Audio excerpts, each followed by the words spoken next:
There are many unknown stories in Hollywood, and James Garner recently revealed one that has been suppressed for many years.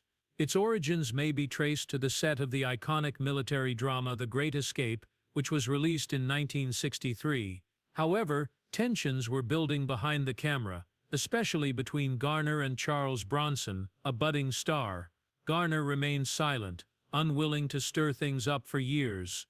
He's speaking out now, though. Furthermore, his revelations on Bronson are both startling and intensely intimate. What caused the dispute? What caused the long-lasting resentment? And at what point did they almost get into a physical altercation? Watch this space to discover out. Set against the backdrop of some of the most difficult years in American history, James Garner's narrative unfolds like a gritty coming-of-age drama.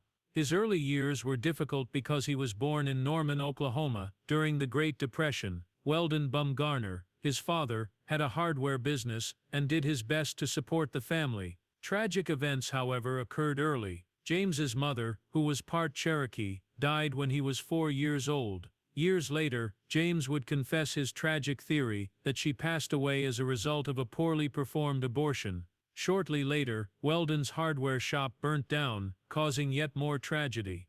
After losing his business, Weldon started making money by laying carpets. However, a growing drinking problem accompanied the new employment, and the house became a terrifying place. When he got home intoxicated, he would make his guys sing at supper. They would be thrashed if they didn't comply. Weldon finally sent each boy to live with a different cousin once things became so horrible. He appeared to be aware that he couldn't manage fatherhood. Weldon then called the lads home after getting married again. It wasn't a positive thing, even if it should have been. Weldon called his new stepmother Wilma Red, but she ended up being much more vicious than he was. She used branches to beat the lads, so they had to be ready. The brunt of it fell on James. Red humiliated him by making him wear her clothing and cosmetics in order to make fun of him. In addition to the physical assault, James had reached his breaking point by the time he was in his early teens. Something broke during one of Red's attacks when he was 14. In retaliation, he held her down and started strangling her. He had to be pulled off by his father. Later on, James would acknowledge that he might have murdered her if his father hadn't intervened. Weldon disappeared after that awful moment, as he usually seemed to do. James was left to fend for himself when he entirely abandoned his children this time. In spite of everything, James remained strong. Just as World War II was coming to an end, he left high school and lied about his age to join the Merchant Navy at the age of 16. However, the sea was unkind to him. Soon after, he became extremely seasick and departed. He accepted any work he could find once he was back on shore. An underwear model, a gas station attendant, or a carpet layer. His first small experience of show business came from that modeling job. By 1950, James was living with his father once more in Los Angeles. He had returned to the city for the second time, and was still aimlessly attempting to make sense of his existence. The Korean War followed. James was the first Oklahoman to be picked because he was still officially a resident of the state. He served in warfare for 9 grueling months after being deployed overseas with the 24th Division's 5th Regimental Warfare Team. His military experiences resembled scenes from an action film, but they were terrible and genuine. He was struck by shrapnel in the face and hand on his second day in Korea. U.S. jets later opened fire on his unit, after mistaking it for the enemy in a fatal friendly fire incident. James scurried for safety after being struck in the back. He hurt his shoulder and aggravated his already painful knees when he fell over a cliff while attempting to climb out of a foxhole. Later on, he would claim that the military viewed him as just another body to cover the void. Even during battle, James's eccentricities were evident. He smelled garlic in the air one night while on watch duty, and he felt sick to his stomach from that fragrance. Garlic was even more repulsive to him than onions. Even if a pan wasn't well cleaned, he could still detect it in the smallest amounts. The scent alerted him to the presence of Chinese or North Korean forces that evening. He relayed the information, and his unit was prepared because of his keen sense of smell. James returned to Los Angeles after the war and resumed his odd occupations. He was laying carpets again at one point, this time with his father, at a nearby station, where he also pumped gas. Fate intervened. Paul Gregory, whom he met, informed James that he was launching a talent agency. Paul believed James had the appearance of an actor.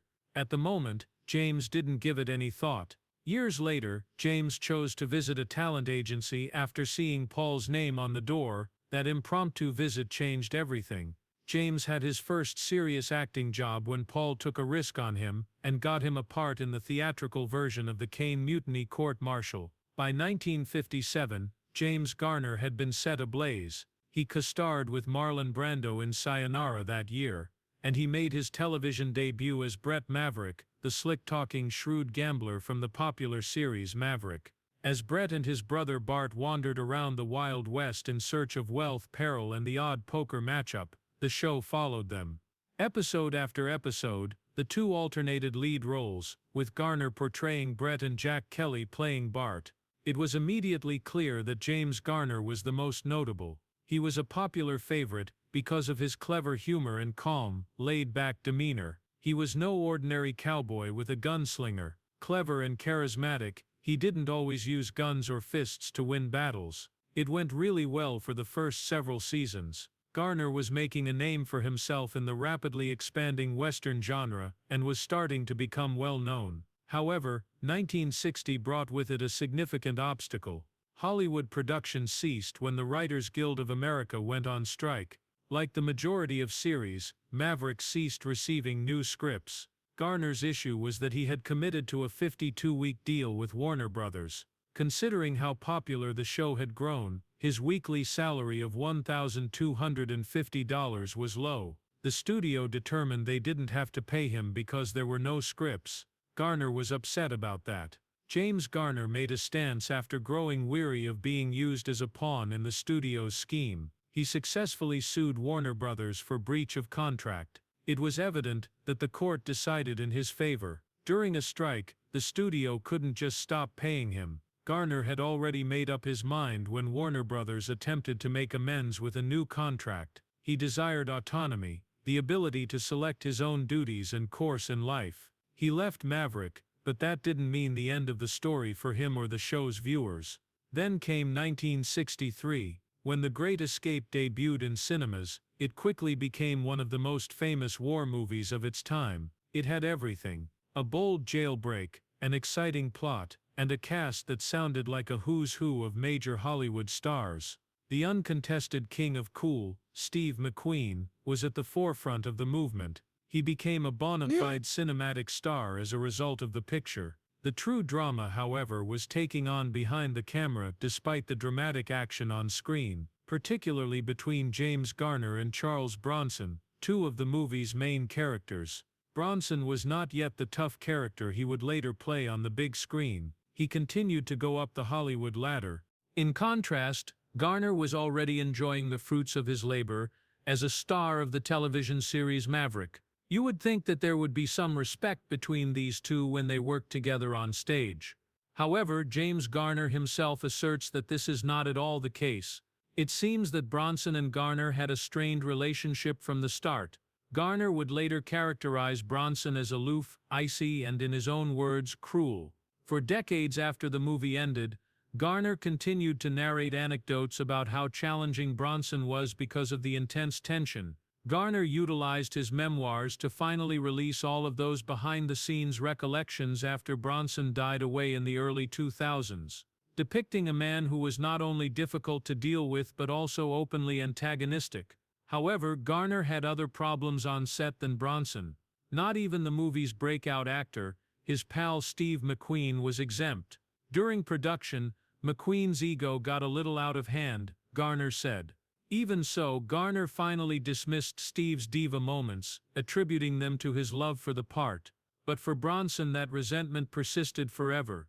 To truly understand why things became so chaotic, it is now worthwhile to examine the interactions amongst the characters. Garner was the TV star making a bold foray into the movie industry, while McQueen was the golden boy. In contrast, Bronson was the one who had yet to show himself. Perhaps he felt the need to enlarge his chest in order to keep up with the famous people around him. He supposedly pretended to be a high-profile celebrity when he was everything but. Garner felt that Bronson's attitude stemmed more from a desire to rule the set than from a commitment to the part, and many individuals were offended by that. Years later, Garner told a tale that perfectly captured it. He invited Bronson over for a casual poker night once the filming was finished. Perhaps it was a final effort at politeness, or perhaps it was a peace offering. But things took a sharp turn for the worst. In addition to Garner, Bronson attempted to back out of a wager he had previously made with a teenage stagehand who couldn't afford to lose that much money. Garner would have none of it. Things became violent when he defended the child and demanded that Bronson pay the $50 he owed. The two almost clashed as Bronson lost his temper. Garner never asked Bronson around again after that. Their rivalry was irrevocable after that. Even after The Great Escape became popular, the anxiety persisted. Charles Bronson was serious when he said he would never again collaborate with James Garner. However, destiny had other plans. Years later, the two men were seated at a meal together, each accompanied by their spouse Jill Ireland with Bronson and Lois Clark with Garner. Talking like old friends, the women clicked right away. The men, not at all. Garner and Bronson sat rigidly, hardly talking, attempting to survive the night without rekindling their enmity off-screen. The most amazing chapter of James Garner's life was yet to come. The Rockford Files first appeared on television in 1974, and it quickly became a huge phenomenon. However, this was not your normal detective series. It had a unique style and a noticeable edge. Jim Rockford, a private investigator with a rap sheet, a dilapidated trailer on the beach, and a propensity for getting into trouble that most people would avoid, was played by James Garner, and he was charming throughout. Along for the voyage is the now iconic gold Pontiac Firebird, which purrs. Rockford's distinction from the conventional action heroes of the day was what set the show apart. He was tenacious, approachable, and constantly a little out of luck. He wasn't slick or showy. What's the best part? Whether it was punching people in parking lots or speeding through fast-paced automobile chases, Garner insisted on performing all of his stunts. He was trying to be honest. That meant Garner, a vehicle, and a ton of grit, no stunt doubles. The problem with the Rockford Files is that they tended to focus more on automobile chases and ingenious story twists than on gunfights. However, those stunts, they were serious. Since his early film days, Garner had been improving his driving abilities, and by the time Rockford arrived, he was an expert driver. However, the physical strain of doing all those feats began to catch up with him as the seasons progressed. His back, his knees, everything began to deteriorate. His doctor delivered some harsh news to him by the sixth season. He had to slow down. At that moment, Garner had a significant realization. He could no longer truly be Jim Rockford if he couldn't be the one performing the stunts. NBC was also aware of this. There was little need to continue the event without him in the spotlight, particularly with rising production prices. In addition to all of that, Garner was experiencing more than just bodily discomfort. He and NBC were involved in a legal battle over his claim to a portion of the rerun revenue. He had major cardiac surgery at the same time. Although it was a difficult time for him emotionally and professionally, it demonstrated how much work he had put into making the Rockford Files a success. Speaking of success, producing the program wasn't inexpensive. That bird of fire. In addition to the expense of repairs following almost every episode, it was damaged so frequently during production that it had to be replaced many times every season. NBC was struggling financially, especially when you factored in the increased expenditure from guest actors and more ambitious sequences. People couldn't get enough of the show's charm, though. The answering machine joke at the beginning of each show was one of the most popular oddities among viewers. Rockford didn't answer his phone, rather each time you would receive a different message, it would be funny. It became so difficult to come up with new jokes each week that the writers began soliciting ideas from every employee in the NBC office. There was also some really talented people working behind the scenes. The show's writer was David Chase, who would later develop The Sopranos. What about the memorable theme music? Mike Post said that the same person who subsequently provided the Law and Order tune to the Globe The Rockford Files remained a huge hit despite all the backstage turmoil and the physical toll it was taking on him. For James Garner, it was a statement, rather than merely a comeback to television. This demonstrated that he still possessed the charisma, the grit, and that unmistakable spark that Maverick had. However, doing his own stunts began to wear him out, unlike in his earlier days. The wounds mounted over time, and soon it was more than just his health. The pressure increased due to rising manufacturing costs. The outcome: the performance ended. It just got to be too much, not because viewers stopped watching. Garner wasn't prepared to slow down though. He continued to show up and flaunt himself far into the 2000s. He co-starred with Clint Eastwood, Donald Sutherland, and Tommy Lee Jones in the 2000 film Space Cowboys, which told the story of a group of retired astronauts who were summoned back into action to repair a defunct satellite from the Cold War. With 4 Hollywood icons portraying characters who, despite their advanced age, were still more than capable of rescuing the day, the movie was a delightful blend of humor, action, and nostalgia. Things weren't quite as seamless behind the scenes as they appeared on TV. The players were forced to wear rigid, heavy, and extremely difficult-to-move spacesuits, which were supposedly a nightmare. The 53-year-old group's youngest member, Tommy Lee Jones, grumbled about their discomfort, and it went beyond simple conversation. In fact, Donald Sutherland broke his knee after falling backward in his outfit. Additionally, during a scenario, 72-year-old James Garner dislocated his shoulder after taking a spill himself. Here's the problem though. Both Sutherland and Garner continued filming in spite of their injuries, and it was Clint Eastwood who stepped in to aid in a scene that sounds more like a movie than real life. He administered first aid to Garner on the spot, and even realigned his shoulder. It turns out that Clint knew precisely what to do, because he had a history of shoulder dislocations from a movie he did in the 1970s. Garner didn't go home to relax because he was the tough person he always was. Not at all. That day he wrapped up his filming. However, Eastwood subsequently acknowledged that after battling his own shoulder problems, it took him a lot longer to resume playing golf. Furthermore, Garner never attributed his age to the tragedy. He dismissed it as a mere act of awkwardness. Actually, it was only at a sequence where the characters had to bare their assholes that he admitted that he and the rest of the actors might not be at their best. Later, Sutherland said that he searched frantically for anything to hide behind, but found nothing. Gravity had done its work by then, he chuckled. However, Garner's constant insistence on doing his feats cost him over the years. Chronic ailments, particularly to his knees and back, resulted from years of action sequences and physical humor. Those wounds had accumulated by the time he was in his senior years. Every time he took a 5-year vacation from performing, he underwent various surgery, including knee surgeries. It eventually reached a point where he was forced to completely give up performing stunts. It wasn't only his back and knees either. Garner had cardiac surgery in 1988 to remove a blockage. He also underwent another procedure in 2008 following a slight stroke. It took a toll to play Jim Rockford for 6 demanding seasons. Nevertheless, he persevered through it all with the same fortitude and will that made him famous. Garner responded that one injury had triggered a chain reaction when asked why he ultimately withdrew from the Rockford Files. One thing paved the way for another. His back hurt, his medication disturbed his stomach, he had trouble walking on one leg, and soon his mood also suffered. It was the gradual collapse that results from decades of constant physical strain. He also struggled with a sinus issue that persisted for 4 years. Not even medicine helped. It was a bone growth that was obstructing one of his sinuses. It was just something more he had to deal with. It was constantly there and uncomfortable. Many people think that anxiousness also contributed to his health problems.